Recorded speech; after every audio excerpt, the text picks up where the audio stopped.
Hola, en este video voy a hablar sobre el juicio de Nuremberg y responder la siguiente pregunta.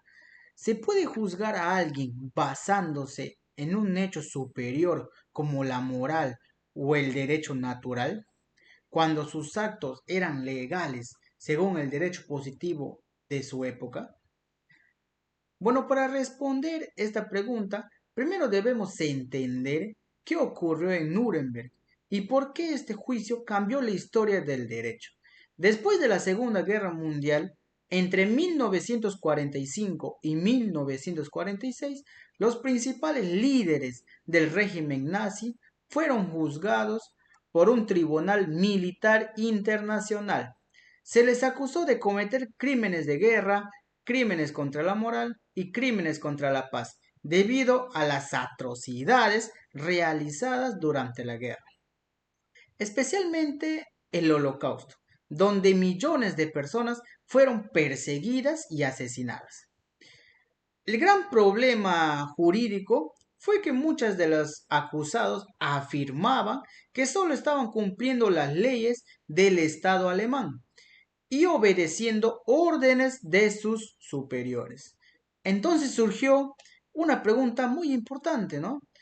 ¿Es justo condenar a una persona por actos que según las leyes de sus países en ese momento eran permitidos? Bueno, para responder esta pregunta existen dos posturas jurídicas. La primera es el positivismo jurídico. Esta corriente sostiene que una ley es válida porque ha sido creada por una autoridad competente, sin importar si es moralmente buena o mala.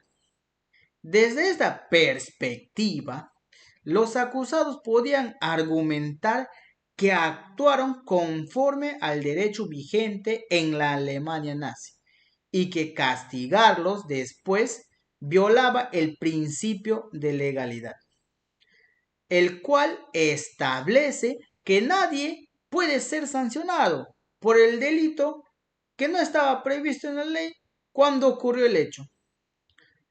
La segunda postura es el derecho natural. Esta teoría sostiene que existen principios universales de justicia, dignidad humana y el respeto por la vida que está por encima de cualquier ley creada por un Estado. Por lo tanto, si una ley permite el asesinato, la tortura o el exterminio de personas, esa ley puede ser legal desde el punto de vista formal, pero es injusta y carece de verdadera legitimidad. El Tribunal de Nuremberg adoptó esta segunda posición. Consideró que los crímenes cometidos por los dirigentes nazis eran tan graves que violaban principios fundamentales de toda la humanidad.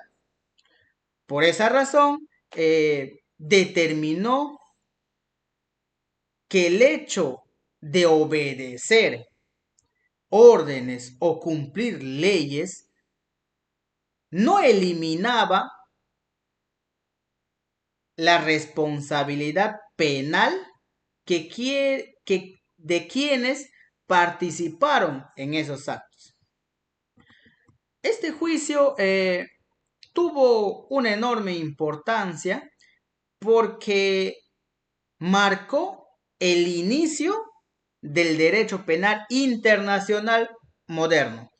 Además, inspiró el desarrollo de normas internacionales para proteger los derechos humanos y muchos años después sirvió como antecedente para la creación de la Corte Penal Internacional, que actualmente puede juzgar delitos como el genocidio, los crímenes de guerra y los crímenes de lesa humanidad.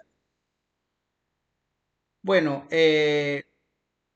basándose en otro punto, Vamos a, vamos a enfocarnos en un punto más personal, ¿no?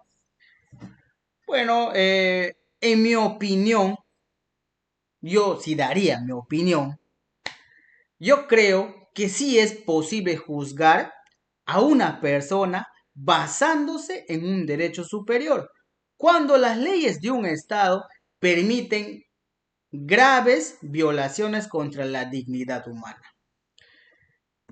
Porque si aceptamos que toda la ley es válida únicamente porque fue aprobada por un gobierno, entonces cualquier régimen podría justificar la persecución, la discriminación o incluso el exterminio de personas mediante normas legales. Sin embargo, también considero que este criterio debe aplicarse con mucha responsabilidad, claro está, porque no cualquier desacuerdo con una ley permite dejar de aplicarla. Solo en, yo creo que solo en casos excepcionales, ¿no? Cuando existen violaciones graves a los derechos humanos reconocidos internacionalmente, puede hablarse de un derecho superior que limita el poder del Estado. Bueno, en conclusión, el juicio de Nuremberg demostró que la legalidad no siempre es suficiente para garantizar la justicia. Aunque muchas acciones del régimen nazi estaban respaldadas, ¿no?, por su propio sistema jurídico, pero el tribunal concluyó que existían principios universales que ningún Estado podía vulnerar. Por ello, considero que el juicio fue legítimo, ¿no? Tanto desde el punto de vista moral como el punto de vista jurídico, ya que estableció que ninguna ley puede servir de excusa para cometer crímenes contra la humanidad. Muchas gracias.